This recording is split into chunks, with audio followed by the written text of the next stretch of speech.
뉴욕 증시, 지표 호조와 기술주 강세의 반등, 나스닥 1.65% 상승 마감. 뉴욕 증시는 경제 지표가 대체로 예상보다 긍정적으로 나온 가운데 기술주들이 반등하며 상승했습니다. 27일 뉴욕 증권거래소에서 다우존스 30 산업평균 지수는 전장보다 212.03포인트, 0.63% 상승한 33,926.74로 거래를 마쳤습니다.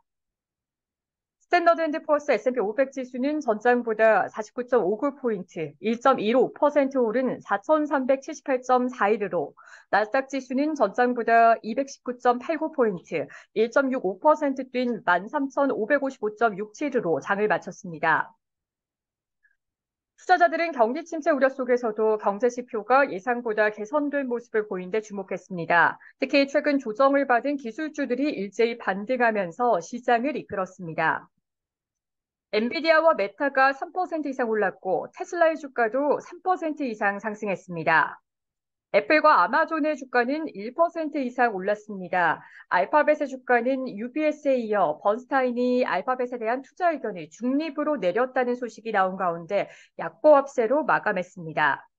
이날 발표된 경제 지표는 대체로 긍정적이었습니다. 소비 심리는 전달보다 개선되며 지난해 1월 이후 최고치를 경신했습니다.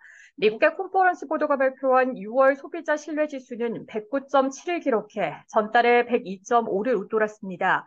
이날 수치는 17개월 만에 최고치입니다. 해당 수치는 월스트리트저널이 집계한 시장 예상치인 104도 상회했습니다. 기대지수는 79.3으로 전달에 71.5에서 상승했습니다. 통상 기대지수가 80을 밑돌면 1년 안에 경기 침체가 올 수 있다는 의미로 해석되지만 해당 지수가 80 턱밑까지 올라왔다는 것은 전보다 침체 우려가 줄어들었음을 시사합니다. 미국의 5월 내고재 수준은 전월 대비 1.7% 증가하며 3개월 연속 증가세를 보였습니다. 이는 시장의 예상치인 1% 감소와 달리 깜짝 증가한 것입니다. 특히 운송 장비 수주가 3.9% 늘어나 전체 내구재 수주를 끌어올렸고 기업의 투자 지표인 항공기를 제외한 비국방 자본재 수주가 5월에 6.7% 증가했습니다. 미국의 주택가격은 오름세를 보였습니다. S&P 코어로지 케이스 실러에 따르면 올해 4월 계절조정 전미 주택가격 지수는 계절조정 기준 전월보다 0.5% 상승해 3개월 연속 올랐습니다.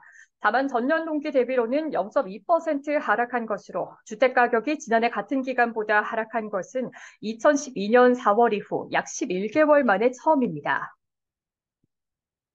5월 신규 주택 판매는 계절 조정 기준 전달보다 12.2% 증가한 연율 76만 3천 채를 기록했습니다. 이는 2022년 2월 이후 최대 규모입니다. 주택시장은 모기지 금리가 30년 기준으로 6%대에서 안정되는 모습을 보이면서 거래가 다시 살아나고 있는 것으로 보입니다. S&P 500 지수는 헬스 관련주를 제외하고 10개 업종이 모두 올랐습니다. 이미 소비재와 기술, 자재 관련주가 상승을 주도했습니다. 자금날이 시달리던 전기 트럭 스타트업 로즈타운 모터스는 파산 보호 신청했다는 소식에 17% 이상 하락했습니다. 약국 체인인 윌그린스 부츠 얼라이언스의 주가는 분기 순이익이 예상치를 웃돌았다는 소식에도 연간 순이익 전망치를 내렸다는 소식에 9% 이상 하락했습니다. 델타 항공의 주가는 분기 및 연간 전망치를 상향했다는 소식에 6% 이상 올랐습니다. 스노우플레이크의 주가는 엔비디아와 마이크로소프트와 인공지능 관련 파트너십을 체결했다는 소식에 4% 이상 올랐습니다. 뉴욕 증시 전문가들은 경기 침체 우려가 지표상으로 보면 줄어들고 있다고 말했습니다. 다만 시장의 차익 실현 흐름이 나타나고 있으며 특히 반기 말을 맞아 기관들이 포트폴리오 재조정으로 기술주들의 조정이 이어질 수 있다고 말했습니다. 카슨그룹의 라이언 데트릭 수석 시장 전략가는 CNBC에 올해 계속 들어왔던 말은 경기 침체가 임박했다는 것이지만 실제 경제는 탄탄한 기반을 갖추고 있고 경기 침체 가능성은 개별 경제 지표를 보면 감소하고 있다고 말했습니다. 인터랙티브 인베스터의 리처드 헌터 시장 담당 대표는 마켓워치에 분기와 반기가 끝나는 마지막 주 거래에 통상 일부 포트폴리오 재조정이 초래된다라며 특히 이번에는 대형 기술주의 올해 강세를 고려하면 더욱 그러할 것이라고 말했습니다. 시카고 상품거래소 패드워치에 따르면 연방기금 금리 선물 시장에서 마감 시점 연준이 7월 회의에서 금리를 동결할 가능성은 23.1%를, 금리를 0.25%포인트 인상할 가능성은 76.9%에 달했습니다.